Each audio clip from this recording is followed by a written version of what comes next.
एक मित्र ने प्रश्न पूछा है कि अगर सही तरह से ध्यान साधना को नहीं किया गया, गुरु मिल भी गया, तो क्या बुद्धत्व की उपलब्धि, बुद्धत्व की प्राप्ति हो सकती है? क्या निर्वाण घटित हो सकता है?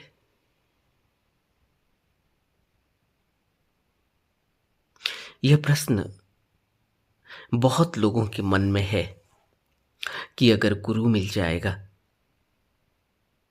तो हमें निर्वाण की प्राप्ति हो जाएगी।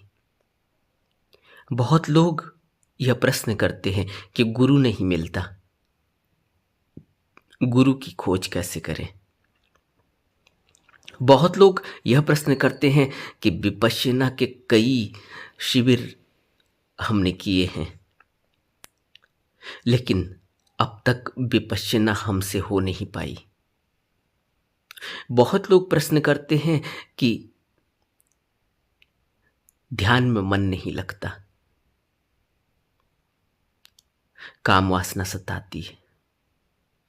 बहुत लोग प्रश्न करते हैं कि ध्यान करते हैं लेकिन फिर भी गलत आदतें नहीं छूटती, गुस्सा नहीं छूटता, काम वासना सताती रहती है, तृष्णा पीछा नहीं छोड़ती। मन में बार बार यह आता है कि लोग यह समझेंगे कि अब हम बिल्कुल ही साधु हो गए हैं, अब हम किसी काम के नहीं रहे, क्योंकि हम अगर संसार में नहीं दौड़ेंगे तो फिर हमारा गुजारा कैसे होगा, फिर संसार में हम रहेंगे कैसे? यह प्रश्न है, लंबा प्रश्न है। लेकिन एक संसारी व्यक्ति, एक वह व्यक्ति जो ध्यान में भी जोर लगा रहा है लेकिन संसार भी नहीं छूटता, संसार में भी आसक्ति पूरी है, वह आदमी ऐसे ही होता है जैसे दो नावों पर उसने पांव रखे हैं, दो घोड़ों पर उसने पांव रखे हैं। वह न तो इधर का रहता न उधर का रहता। कभी उसे लगता है कि वो ध्यान बहुत अच्छा कर रहा है, कभी उसे लगता है कि उसकी ध्यान साधना का उसे कोई फायदा नहीं हो रहा है, उसकी ध्यान साधना कहीं आगे नहीं बढ़ रही है।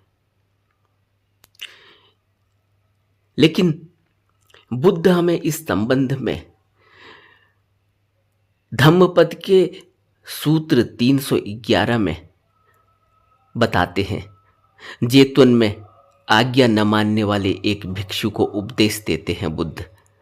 कहते हैं कि जैसे ठीक ढंग से नहीं पकड़ा हुआ कुश हाथ को ही काट देता है, उसी प्रकार श्रमणत्व भी ठीक से नहीं पालन किया जाए तो नरक ले जाता है। बहुत ही महत्वपूर्ण संदेश है बुद्ध का कि अगर ठीक ढंग से नहीं पकड़ा जाए कुश, कुश एक प्रकार की घास होती है और वह घास इतनी शार्प होती है, इतनी तेज धार है उसके पत्तों में कि अगर उसे ठीक ढंग से न तोड़ा जाए, न काटा जाए, अगर उसको हल्के से पकड़कर अगर तोड़ने की कोशिश की तो वह इतनी धारदार है कि हाथ कट जाता है, चाकू की तरह। और बुद्ध कह रहे हैं कि अगर ठीक ढंग से नहीं पकड़ा गया कुश को, कुश घास को, तो वह हाथ काट देती है। इसी प्रकार अगर श्रमणत्व भी ठीक से पालन नहीं किया गया तो वह नरक में ले जाता है। यह बहुत महत्वपूर्ण संदेश है बुद्ध का उन लोगों के लिए जो यह सोच रहे हैं कि अगर उन्हें गुरु मिल गया, दीक्षा मिल गई, तो फिर अब तो उनको निर्वाण मिलना ही है, या वह यह सोच रहे हैं कि अब तो उनको ध्यान साधना का पता चल ही गया, ध्यान कभी किया कभी नहीं किया, और संसार में भी उसी तरह से रम रहे हैं जैसे वह पहले रमे रहते थे। संसार में सभी उपलब्धियों को प्राप्त कर लेना गलत नहीं है, लेकिन संसार में उपलब्धियों को प्राप्त करने में लिप्त रहना और ध्यान साधना को पूरा वक्त न देना, इससे ध्यान साधना फलित नहीं होती, संसार फलित होता है। और जब संसार फलित होता है तो दुख अवश्यंभावी है, क्योंकि संसार में जो भी वस्तु पाई जाएगी उसका अनित्य होना निश्चित है, उसका एक दिन चुक जाना, खत्म हो जाना, ह्रास हो जाना या नष्ट हो जाना निश्चित है। या तो वह वस्तु वह पदार्थ हमको छोड़कर चला जाएगा, या वह वस्तु वह व्यक्ति वह पदार्थ को छोड़कर हम चले जाएंगे। इसलिए संसार को पा लेने से अगर ध्यान कम होता है, ध्यान घटता है, तो फिर संसार में जो कुछ भी पाया जाएगा वो नष्ट हो जाएगा। लेकिन संसार को की उपलब्धियों के साथ साथ ध्यान घट रहा हो, ध्यान में उपलब्धि हो रही हो, संसार चाहे पीछे छूट रहा हो, तो ध्यान मनुष्य की मृत्यु के बाद भी उसके साथ जाता है। उसके साथ इसलिए जाता है क्योंकि बुद्ध कहते हैं कि रास्ते के लिए तुमने क्या पाथे लिया, क्योंकि रास्ता तो जाना ही है, रास्ता तो चलना ही है। रास्ते में जो कुछ भी हमने प्रबंध किया है, रास्ते के लिए जो कुछ भी हमने जोड़ा है, वही हमारे साथ जाना है। और रास्ते में हमने क्या जोड़ा, रास्ते के लिए हमने क्या जोड़ा, रास्ते के लिए हमने क्या इंतज़ाम किया, यह महत्वपूर्ण है। अगर हमने रास्ते के लिए कोई इंतज़ाम नहीं किया है तो फिर संसार हावी ही रहेगा, और संसार की यात्रा कहीं ले जाती नहीं, संसार में ही खत्म हो जाती है। लेकिन आध्यात्म की यात्रा, संसार की यात्रा अंत हो जाने के बावजूद भी शुरू रहती है, और जो कुछ भी कमाया गया है वो साथ जाता है आध्यात्म का। बुद्ध इस संबंध में हमें एक संदेश देते हैं। भगवान जैतून में विहार करते थे और एक भिक्षु ने कुश घास को काटा। इस पर उसे संकोच हुआ कि कहीं वो गलत तो नहीं कर रहा है, तो उसने दूसरे भिक्षु से पूछा कि क्या जो मैं कुश को काट रहा हूं, क्या यह कोई मैं गलती तो नहीं कर रहा हूं? उसने कहा नहीं, कुश को तो काटा ही जाना चाहिए, इसमें गलत कुछ भी नहीं, इसमें किसी को आपत्ति क्या हो सकती है। तब भगवान देख रहे थे, भगवान ने कहा कि दोनों हाथों से घास को अच्छी तरह से उखाड़ो, कसकर पकड़कर उखाड़ो। जैसे ठीक ढंग से नहीं पकड़ने पर कुश हाथ को छेद देती है, हाथ को काट देती है, वैसे ही ठीक ढंग से नहीं ग्रहण करने पर श्रामणीय मनुष्य को नरक में ले जाता है। यह मत समझना कि तुम प्रवर्जित हो गए हो, तो यह काफी है। कुश घास बहुत कोमल होती है और तुम सोचो कि यह तो कोमल है और इसको हल्के हाथों से गलत ढंग से तोड़ दिया जाए तो हाथ कट जाता है, लहू आ जाता है। वैसे ही अगर श्रवण सहज और शांत चर्या को तुम अगर गलत ढंग से पकड़े तो यह तुम्हें काट देगी, नरक में गिरा देगी। यदि प्रव्रज्य कर्म करना है, यदि प्रवर्जित होना है, भिक्षु बनना है, तो फिर भली भांति उसे ग्रहण करो। दृढ़ पराक्रम में लग जाओ। ढीला ढाला श्रामण्य बहुत मल व धूल बिखेरता है। और जो भी कर्म शिथिलता में किया जाता है, जो व्रत कलेश से युक्त है और जो ब्रह्मचर्य और काम दोनों में युक्त है, वह महाफलदायी नहीं होता। यदि करना है तो संकल्प पूर्वक श्रवण धर्म का पालन करो। श्रवण भाव से करो, दृढ़ता पूर्वक इसे संपन्न करो। शिथिल परिवारजक बहुत धूल बिखेरता है। ऐसा कहते हुए बुद्ध ने एक धम्मपद में सूत्र कहा, कुशो यथा दुग्गहितो हथ मेवानु कुंतति। कुशो यथा दुग्गहितो हथ मेवानु कंतति। सामयं दुप्प रामठं निर्याय उपकढ़ति। सामयं दुप्प रामठं निर्याय उपखड्डति। कुशो यथा दुग्गहितो हथ मेवानु कंतति। अगर कुश को गलत हाथों से, हल्के हाथ से सही तरह से नहीं उखाड़ा गया तो हथ मेवानु कंतति, वो हाथ को छेद देता है, हाथ को काट देता है। इसी तरह से सामयं दुप्प रामठं, अगर श्रामण्य को सही तरह से नहीं उसका पालन किया गया तो वह भी नरक में ले जाता है।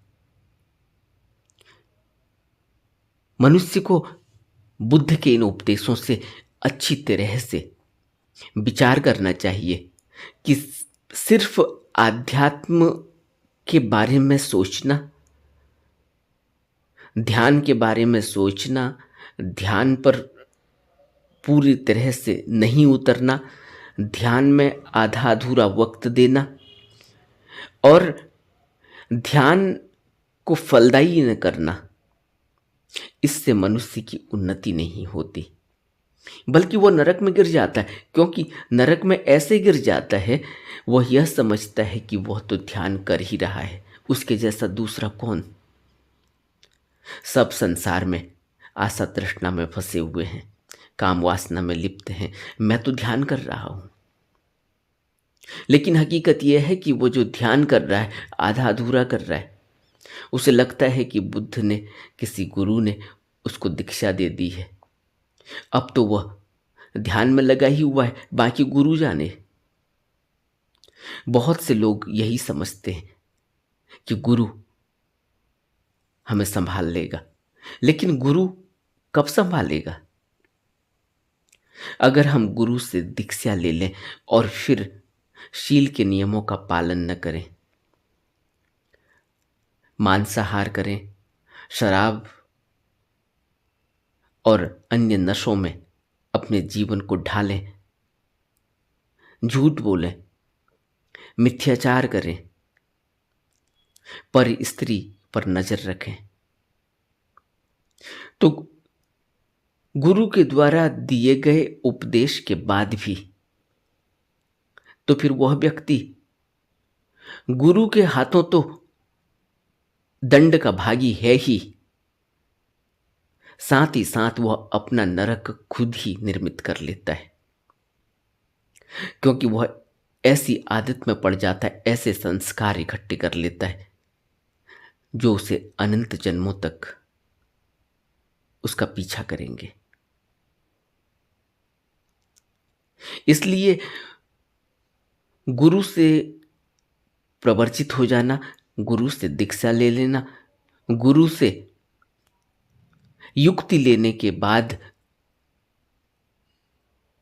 पूरी तरह से पालन करना जरूरी है। बुद्ध यही संदेश हमें दे रहे हैं कि पराक्रम से फिर पीछे लग जाओ। ढीला ढाला कुनकुना तरीके से श्रामणीय फलदायी नहीं होता। वह धूल ही बिखेरता है। फिर वो यही समझता है, उसके अंदर अहंकार इतना भर जाता है, वो कहता है कि मेरे गुरु ने मुझे दीक्षा दी है, अब वो मेरा पार लगाएंगे। वो कहता है कि मैं तो सत्संग में जाता हूँ, मैं तो सत्संगी हूँ। वो कहता है कि मैं तो बुद्ध के उपदेशों पर अपने जीवन को मैंने लगाया है, मैं एक बौद्ध हूँ। वो कहता है कि मैंने किसी गुरु को धारण किया हुआ है, मैंने बुद्ध की शरण ली है, तथाता की शरण ली है, अब वो मेरा पार लगाएंगे। और ये गलतफहमी उसको नरक में ले जाती है। वो यहां का भी नहीं रहता और वहां का भी नहीं रहता, अपने अहंकार में भर जाता है। इसलिए बुद्ध चेतावनी दे रहे हैं कि ठीक ढंग से नहीं पकड़ा गया कुश भी हाथ काट देता है, और श्रमणत्व भी ठीक से नहीं पालन किया गया तो नरक में ले जाता है। तो ये काफी नहीं है कि प्रवृत्तियां ले लेना।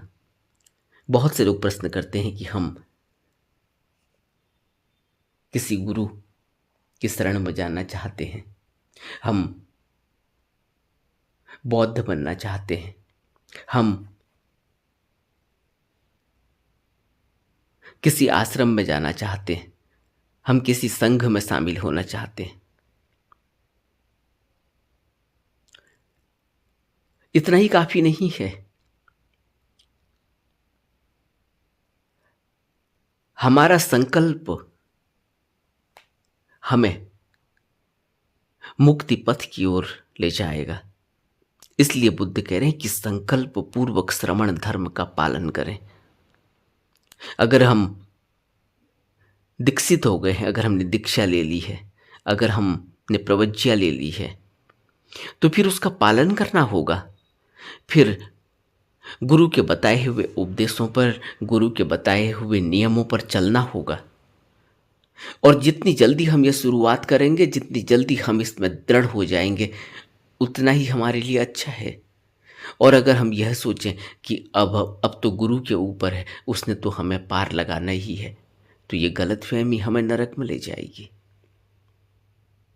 क्योंकि गुरु तो हमें ले जाना ही चाहता है, गुरु तो हमें मुक्त करना ही चाहता है, गुरु तो हमारा सहारा बनना ही चाहता है। तभी उसने प्रवज्ञा दी है, तभी उसने स्वीकार किया है, अपनाया है। लेकिन अगर हम उसके उपदेशों पर न चलें, अगर हम संसार को ही ज्यादा सर पर रख कर चलें, अगर हम सांसारिक भोग विलासों में ही उलझे रहें, काम वासना में, तृष्णा में फंसे रहें, लोभ मोह और क्रोध में फंसे रहें, और अहंकार हम में इतना कि हमारे सी जैसा कोई नहीं, क्योंकि हम बुद्ध के उपदेशों पर चल रहे हैं, क्योंकि हम ध्यान कर रहे हैं, जबकि हकीकत यह है कि ध्यान हमारा कभी लगा नहीं, जबकि हकीकत यह है कि ध्यान में हमें कभी रस आया नहीं, जबकि हकीकत यह है कि ध्यान में बैठने के बावजूद भी हमारा मन कभी रुकता नहीं। तो फिर हमें उसका खामियाजा भुगतना होगा। इसलिए यह बात महत्वपूर्ण है कि साधारण व्यक्ति और बुद्ध में जो फर्क है वह ऐसे ही है जैसे एक हीरा खदान में पड़ा हुआ है और एक हीरा जिसको तराश दिया गया है, जो साफ सुथरा कर दिया गया है। एक साधारण व्यक्ति ऐसा ही हीरा है जो खदान में पड़ा हुआ है, जिसमें अभी चमक लानी है, जिसको अभी साफ सुथरा करना है।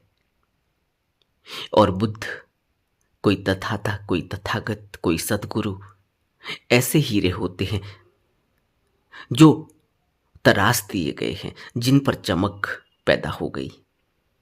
और हर व्यक्ति में बुद्धत्व प्राप्त करने की क्षमता होती है। अगर हर व्यक्ति में बुद्धत्व प्राप्त करने की क्षमता नहीं होती तो बुद्ध उन्हें दीक्षा देते ही नहीं, बुद्ध उन्हें स्वीकार करते ही नहीं, बुद्ध उनको अपनी शरण में लेते ही नहीं। बुद्ध जब किसी को शरण में लेते हैं जब किसी को अपना शिष्य बना लेते हैं तो यह बात स्पष्ट है कि उस व्यक्ति में बुद्धत्व प्राप्त करने की सारी काबिलियत मौजूद है, उसमें क्षमता है। इसलिए प्रवज्ञा लेने से ही यह नहीं समझ लेना चाहिए कि अब वह हीरा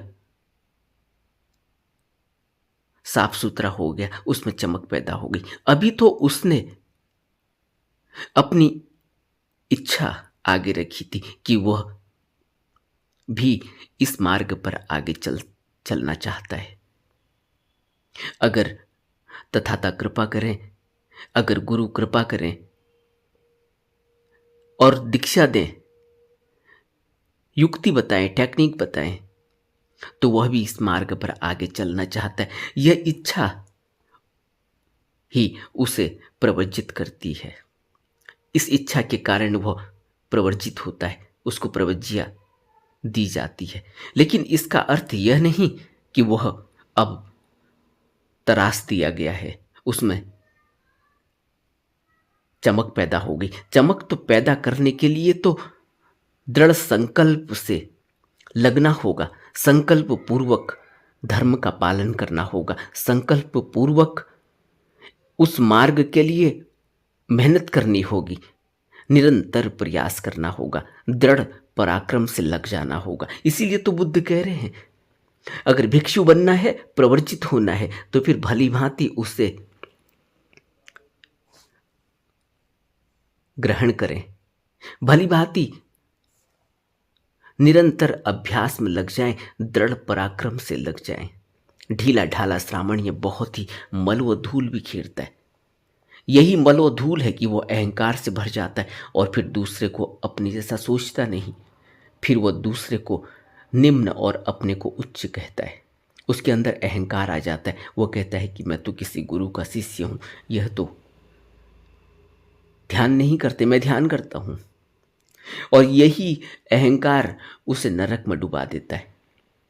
इस अहंकार के कारण ही अब वह एक साधारण आदमी से भी गया गुजरा हो जाता है, क्योंकि अब उसकी प्रगति नहीं होती, उसकी प्रगति रुक जाती है, क्योंकि उसने मान ही लिया है कि वह तो हकदार ही हो गया, उसने तो पा ही लिया। और उसने क्या पाया यह वह जानता है, लेकिन अहंकार की वजह से देख नहीं पाता कि उसको कोई उपलब्धि होती नहीं, उसका ध्यान में मन लगता नहीं। इसलिए जो ये प्रश्न पूछा गया है वो यही है कि ध्यान में मन को लगाना होगा, संकल्प पूर्वक लगना होगा, निरंतर अभ्यास करना होगा, मन लगे या मन न लगे, लेकिन उसको एक डेली रूटीन में, नित्य कर्म में लाना होगा। अत्यधिक प्रयास करने की आवश्यकता होती है और अपने मन को अंकुश में लगाना, अंकुश करना होता है, मन को नियंत्रण में रखना होता है कि कहीं कोई शील का नियम, कहीं कोई बुद्ध के बताए हुए, गुरु के बताए हुए उपदेशों का पालन छूट न जाए, कहीं कोई ऐसा कर्म ना हो जाए जो नियम के विरुद्ध हो, जिससे मार्ग में रुकावट बढ़ती हो, जिससे ध्यान करने में रुकावट आती हो। क्योंकि मन बहुत चालाक है, मन बार बार वहीं लाकर खड़ा कर देता है जहां उसे रस आ रहा होता है, और उसका रस है इंद्रियों में, भोग पदार्थों में। इसलिए जब भी ऐसा हो, मन को देखते रहना बहुत जरूरी है। इसीलिए बुद्ध कहते हैं कि भिक्षु तो 24 घंटे निगरानी करता है मन की, वो देखते रहता है कि मन उसका क्या खेल खेल रहा है। और जब भी मन उसका संसार की तरफ दौड़ता है, इंद्रियों की तरफ दौड़ता है, विषय भोगों की तरफ दौड़ता है, वह तुरंत अपने को संयमित कर लेता है। वह तुरंत देखता है कि मन काबू से बाहर जा रहा है, वो फिर उस पर लगाम लगाना शुरू करता है, वो फिर उसको कसना शुरू करता है, वो फिर उसको ध्यान में बैठाता है, फिर वह उसको आनापान स्मृति योग में लगाता है। बार बार मन भागता है, बार बार मन को पकड़ कर लाना होता है। यह ऐसे ही है जैसे एक छोटा सा बच्चा मां की गोदी से दूर जाना चाहता है, अपने से चलना चाहता है, हाथ छोड़ना चाहता है। बार बार माँ उसको पकड़ती है, उसकी अंगुली पकड़कर उसको चलाना चाहती है, लेकिन वो हाथ छोड़ता है। वो कहता है मैं अपने से चलूंगा, स्वतंत्र पूर्वक चलूंगा। और उसी स्वतंत्रता में जैसे ही हाथ छूटता है वो गिर पड़ता है और उसको चोट लग जाती है। लेकिन यही काम मन भी करता है। वो कहता है मुझे स्वतंत्र होना है, मुझे बांधो मत, मुझे नियंत्रण में मत रखो, मुझे ध्यान में मत लगाओ। बाकी सब कुछ वो करने को तैयार है। विषय भोगों में रस उसको आता है, इंद्रियों में उसको रस है, बाहर के भोग पदार्थों में उसको रस आता है। कहीं सिनेमा देखने जाना है, कहीं कोई और गेम्स देखना है, कहीं कोई भोग विलास की चीजें हैं, उनको भोगने में उसको रस है, खाने पीने में उसको रस है, व्यर्थ की बातों में उसको रस है। लेकिन ध्यान में उसको कोई रस नहीं, क्योंकि ध्यान निरस है, इसलिए उसको कोई रस नहीं आता। ध्यान में वही रिपीट करना, वही चुपचाप बैठना, आती जाती सांस को देखना, अपनी वेदनाओं को देखना, चित्त में किस तरह से विषय उठ रहे हैं उन पर नजर बनाकर रखना। यहां उसको लगता है कि उसकी मौत हो रही है, इसलिए वो भागना चाहता है ध्यान से, ध्यान से बचना चाहता है, और बाकी सब कामों में उसको रुचि है। और बुद्ध कह रहे हैं कि तुम कुछ भी कर लो, मुक्ति नहीं मिलेगी अगर सही तरह से श्रमणत्व का पालन नहीं किया गया। चाहे प्रवज्या ली हो,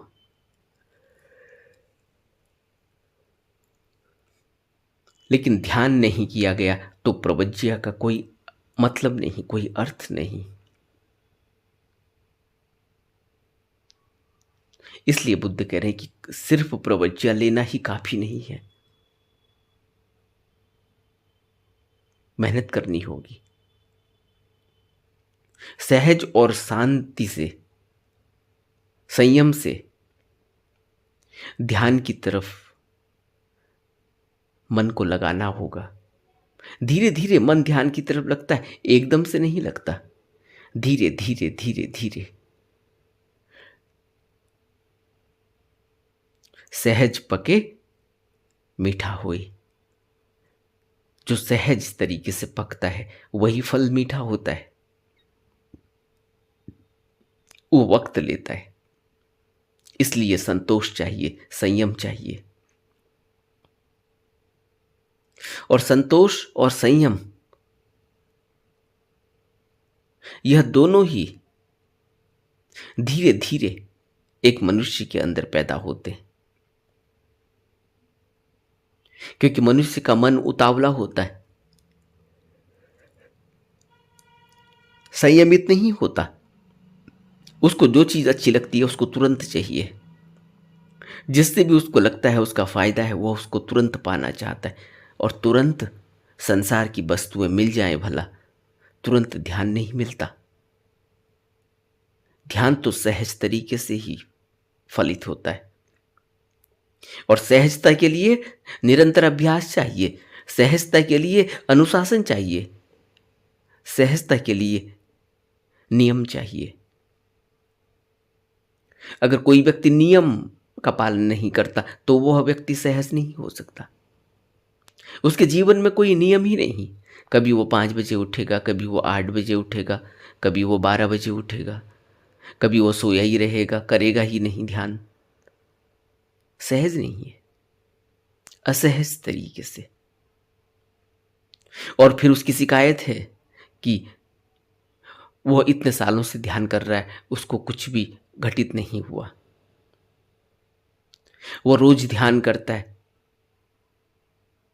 उसे लगता है कि वो ध्यान के बारे में सब जानता है, तो वो हकदार है, उसको मिलना ही चाहिए, उसका ध्यान घटित होना ही चाहिए, उसके अंदर रोशनी होनी ही चाहिए प्रकट। लेकिन वो यह नहीं जानता कि वो सहज नहीं है। सहजता तो ऐसी ही है जैसे हम रोज भोजन करते हैं, जैसे हम रोज पानी पीते हैं, जैसे हम रोज नहाते हैं। उसी नित्य कर्म में एक सहजता होती है ध्यान की। ध्यान हमारा स्वभाव है, हमारा स्वभाव हो जाना चाहिए। ध्यान में हमें रस आना चाहिए। ध्यान हमारे जीवन का मुख्य आधार है। ध्यान से बढ़कर जीवन में कुछ भी नहीं। जिस व्यक्ति ने भी इस बात को गांठ बांध लिया कि ध्यान के सिवा जीवन में कुछ भी नहीं, ध्यान के सिवाय जीवन में सब कुछ पाया जा सकता है, लेकिन अगर ध्यान नहीं पाया गया तो जो कुछ भी पाया गया है वो व्यर्थ ही है, क्योंकि उसमें कोई रस लिया नहीं जा सकता, उसका भोग नहीं किया जा सकता। इसलिए जो व्यक्ति ध्यानी है, ध्यान में जिसको उपलब्धि हासिल हो गई, जिसने ध्यान को पाया है, वह व्यक्ति संसार के भोगों में भी रस लेता है। वह उतना ही इस्तेमाल करता है जितनी आवश्यकता है, लेकिन पूरी तरह से उसका पालन, पूरी तरह से उसको अपने रसास्वादन करता है। अगर वह एक रोटी भी खाता है तो वह रोटी वह बड़े चाव से खाता है, बहुत सुख और खुशी से खाता है, आनंदित होकर खाता है। ऐसा नहीं कि वह पकवान खाता है रोज, लेकिन वह जो कुछ भी रूखा सूखा खाता है उसको निमित्त समझकर, उसको प्रसाद समझकर ग्रहण करता है। और वही प्रसाद परम स्वादिष्ट हो जाता है। प्रसाद समझकर भोजन को ग्रहण करना और दुखी होकर नाना प्रकार के व्यंजनों को ग्रहण करना, इन दोनों में बहुत अंतर है। नाना प्रकार के भोजन को दुखी होकर कलह कलेश में खाने से कोई लाभ नहीं होता, हानि ही होती है, क्योंकि द्वेष से किया गया भोजन, मोह और लोभ से किया गया भोजन, अहंकार में किया गया भोजन, ईर्ष्या में किया गया भोजन फलदायी नहीं होता। उसके परिणाम अच्छे नहीं होते। इसलिए हमें बुद्ध के इन उपदेशों को गहरे में मनन करना चाहिए कि श्रमणत्व को ठीक से पालन करना चाहिए, नहीं तो वह भी नरक की ओर ले जाता है। क्योंकि अगर कोई व्यक्ति अहंकार में चला गया, श्रमण बनकर, प्रवज्ञा लेकर, अगर उसने संकल्प शक्ति से पराक्रम नहीं किया, दृढ़ता से निभाया नहीं, तो फिर उसके हाथ कुछ नहीं लगता, बल्कि वह नरक में चला जाता है, नरकगामी होता है। क्योंकि वह अपने समय को नष्ट कर देता है, यह समझकर कि वह तो प्रवर्जित है, उस पर तो कृपा हो ही गई है। कृपा होती है जब मनुष्य मेहनत करता है, उसका अनुभव लेता है। और अनुभव निजी है, अनुभव किसी को दिया नहीं जा सकता। अनुभव तो लेना होगा, स्वयं लेना होगा। अनुभव तो उपलब्धि है जो करके ही पाई जा सकती है। अपने अनुभव को दूसरे को बताकर उसको अनुभव नहीं दिया जा सकता, उसको प्रेरणा दी जा सकती है। और अगर उसने उस प्रेरणा का फायदा नहीं उठाया, उसको अपने कर्म में शामिल नहीं किया, तो बिना कृत्य के कोई अनुभव मिलता नहीं। अनुभव निजी संपत्ति है, इसको कोई छीन नहीं सकता, इसको कोई चुरा नहीं सकता, इसको कोई किसी को दे नहीं सकता।